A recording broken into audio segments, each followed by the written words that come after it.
Hai, Nadia Lestari, dan kali ini aku akan ngajakin kalian ngopi, ngobrolin apa aja di sini.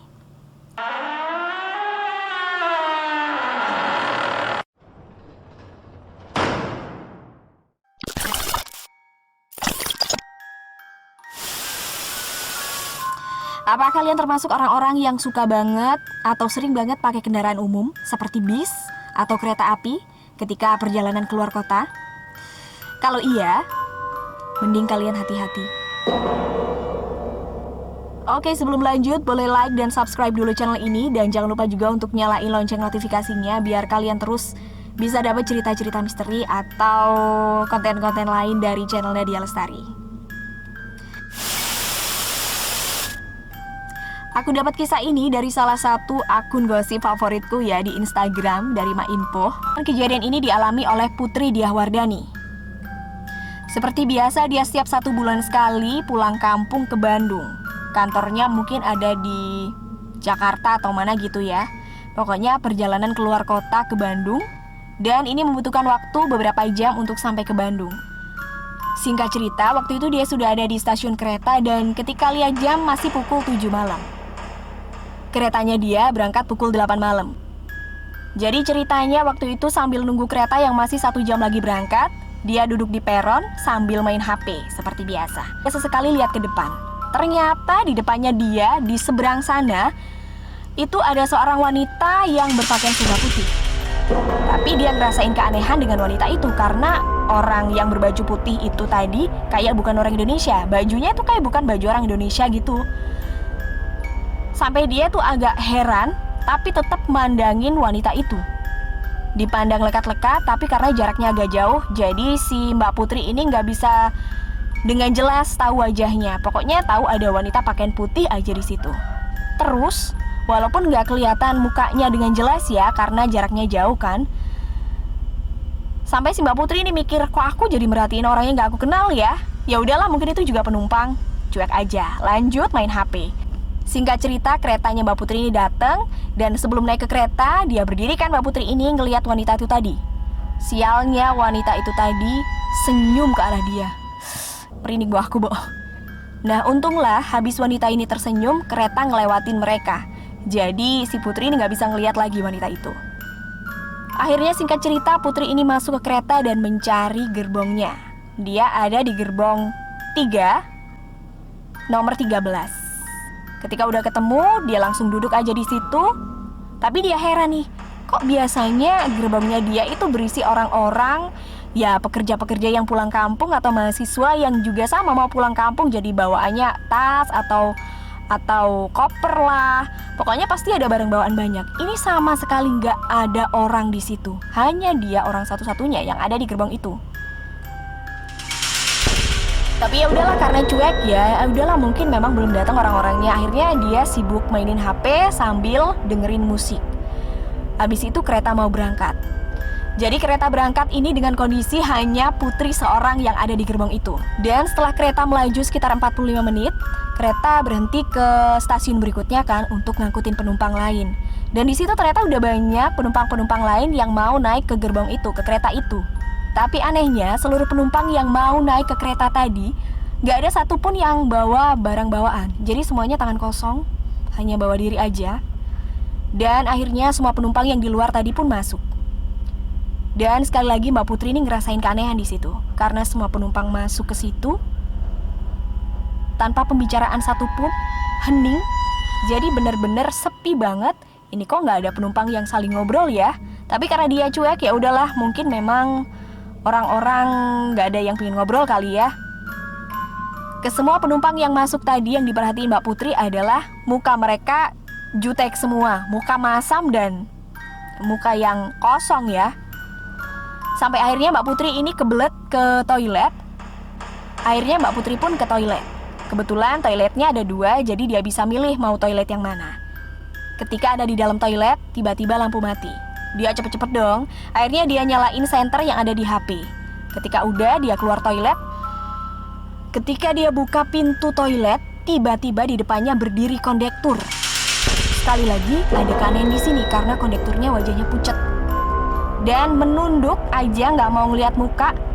diem aja nggak mau ngomong apa-apa. Padahal Mbak Putri ini bilang, "Pak, pas saya di toilet tadi, lampunya mati, tolong diperbaiki ya." Bapaknya nggak ngomong apa-apa, cuma ngangguk aja. Oke, habis ngobrol sama kondektur yang nggak dijawab tadi, akhirnya Mbak Putri ini kembali ke tempat duduknya. Dan yang sekarang ini tempat duduknya sudah ada wanita berbaju putih yang duduk tepat di sebelah tempat duduknya dia. Jadi dia satu tempat duduk dengan wanita itu. Akhirnya Putri lewat kan, mau duduk di tempatnya. Dia pun permisi ke wanita ini. "Permisi mbak." Tapi wanita ini tidak menjawab sama sekali. Wajahnya pucet dan pandangannya kosong. Nah, karena perjalanan masih lama, Putri pun memberanikan diri ngajak ngobrol wanita yang berbaju putih tadi. "Permisi, mbaknya mau turun mana?" Apa reaksi wanita itu? Gak ada jawaban sama sekali. Wanita itu hanya menyuruh Putri diam dengan isyarat seperti itu. Maka Putri pun ngerasa, oh oke, aku harus diam. Maka dia diam. Sampai beberapa saat kemudian Putri pun ngerasa lapar banget. Dan dia juga masih sama ngerasain keanehan di gerbang itu. Akhirnya dia memberanikan diri untuk keluar dari gerbang itu. Jadi dia lewat wanita tadi lagi sambil minta permisi. Dan keluar dari situ, dia ngelihat sekelilingnya orang-orang di kanan kirinya yang masih sama, tidak ada yang ngobrol sama sekali. Jadi kayak mode silent gitu ya di HP. Terus ketika berjalan keluar dari gerbang itu, kaki Putri ini rasanya berat sekali. Tapi ya udahlah, mungkin ngerasa capek aja, dia mikirnya gitu. Dilihat kakinya nggak ada apa-apa, ya mungkin kecapean. Kemudian dia keluar dari gerbang itu dan menuju ke gerbang makanan. Ternyata di gerbang makanan ini rame banget. Orang-orang pada makan, pada ngobrol, pada main HP, pada bercanda sama temennya. Sampai dia pun duduk di depan si petugas kereta api yang ngelayani makanan. Dia pun pesan makanan di sini. Ketika pesan makanan, si mbak yang melayani pun tanya, "Mbaknya nih dari gerbang mana ya?" Kemudian Putri pun menjawab, "Saya dari gerbang 3. Tapi si mbak-mbak petugas kereta ini malah heran, "Gerbang 3? Eksekutif?" Putri pun menjawab, "Enggak mbak, ekonomi." Tapi si mbak petugas kereta ini pun heran, masih seperti itu. Kemudian datanglah kondektur ke situ dan nanya ke Mbak Putri ini, "Mbak, dari gerbang mana?" "Dari gerbang 3 pak." Terus kondektur ini tanya, "Boleh saya cek tiketnya mbak? Tempat duduknya di mana ya tadi?" Putri pun menjawab, "Saya duduk di 13D pak." Diliatinlah tiketnya. Si kondektur ini pun gak percaya. "Hah? Masa mbak? Ya udah mbak, abis ini mbaknya saya anter ke gerbong dan tempat duduknya." Si Putri menjawab dengan, "Gak usah pak, saya udah tahu kok tempatnya." Terus kondektur jawab lagi, "Bukannya gitu mbak, soalnya tempat duduknya mbak dari tadi kosong." Putri pun menjawab, "Ya kosong karena kan saya di sini pak, mau makan." Kondektur menjawab lagi, "Bukan mbak, dari awal kereta ini berangkat udah kosong, gak ada orang sama sekali. Gak ada yang duduk di tempat itu, tapi tiba-tiba mbaknya ada di sini." Kemudian akhirnya ceritalah Putri bahwa dia tadi ada di gerbang 3 nomor 13D dan mengalami kejadian-kejadian seperti yang tadi. Akhirnya si Pak Kondektur ini, wah kejadian lagi deh kayak gini. Si Pak Kondektur tiba-tiba ngambil air putih, kemudian didoain sama Pak Kondektur itu, lalu disuruh minumlah si Putri ini. Minum sampai habis. Setelah minum sampai habis, Putri ini diantar oleh Pak Kondektur untuk masuk ke gerbong yang benar, duduk di kursi 13D, dan ketika memasuki gerbong ini, Putri pun heran. Ternyata di sini rame dan semua orangnya kayak orang normal aja. Bawa barang bawaan, bawa koper, bawa ransel, ada yang bercanda, ada yang dengerin musik, kayak gitu-gitu. Dan tepat di sebelahnya dia bukan wanita berbaju putih itu yang duduk, tapi bapak-bapak. Sama sekali berbeda dengan gerbong yang tadi dia masuki. Sementara itu Pak Kondektur habis nganterin Putri ke tempat duduknya, dia pun kembali ke tempatnya, tapi sambil merhatiin Putri dari jauh. Putri pun heran, kenapa ya? Ada kejadian apa sih sebenarnya? Gak seberapa lama akhirnya Pak Kondektur itu kembali lagi ke Putri sambil nyerahin air minum yang sudah didoakan. Sambil bilang gini, "Mbak, ini nanti airnya dihabiskan karena saya tadi ngelihat ada yang nempel di kaki mbak. Dan ini buat Mbak. Jadi Pak Kondektur itu selain ngasihin air, ngasihin itu tadi, surat. Jadi sepucuk surat ya, kertas gitu yang udah dilipat-lipat, dan di belakangnya ada tulisan dibaca nanti kalau udah di rumah. Akhirnya disimpan sama si Putri.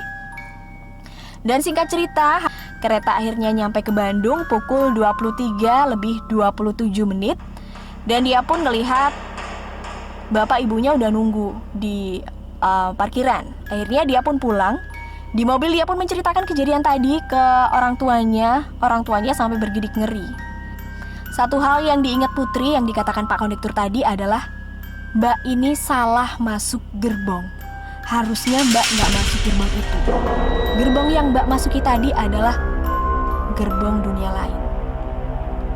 Bukan gerbong nyata yang dinaikin orang-orang, tapi dimensi lain. Makanya dia ngalamin kejadian-kejadian itu, dan semua orang yang ada di kereta tadi, di gerbong tadi, itu semua memang bukan manusia. Singkat cerita akhirnya Putri sampai rumah, dan di rumah dibacalah surat dari Pak Kondektur itu. Dan surat dari Pak Kondektur ternyata isinya seperti ini. Mohon Mbak jangan panik ya setelah aku kasih tahu apa yang sebenarnya terjadi sama Mbak. Sebenarnya ini bukan yang pertama kali terjadi. Udah sering kejadian kayak gini sama penumpang-penumpang. Jadi Mbak tadi masuk ke gerbong kereta yang bukan gerbong nyata. Terserah nyebutnya apa, gerbong gaib, gerbong hantu. Mungkin nama gerbong dan nomor kursinya sama dengan wanita yang berbaju putih tadi. Makanya Mbaknya bisa salah masuk. Dan ditemenin sama yang wanita berbaju putih tadi. Masih kata Pak Kondektur, tapi saya bersyukur karena Mbaknya gak terjebak terus di sana, tapi bisa keluar. Kemungkinan wanita berbaju putih itu tadi yang nyelamatin Mbak. Dan di kaki Mbak tadi ada yang gantung, ada yang narik, makanya Mbak ngerasa kakinya berat. Mohon maaf Mbak, setelah baca surat ini, Mbak bakar aja biar tidak terjadi apa-apa. Setelah diingat-ingat lagi sama Putri, wanita yang duduk di sebelah dia berbaju putih tadi adalah wanita yang pertama kali dia lihat di peron, yang tersenyum ke dia, yang gayanya aneh kayak bukan orang Indonesia.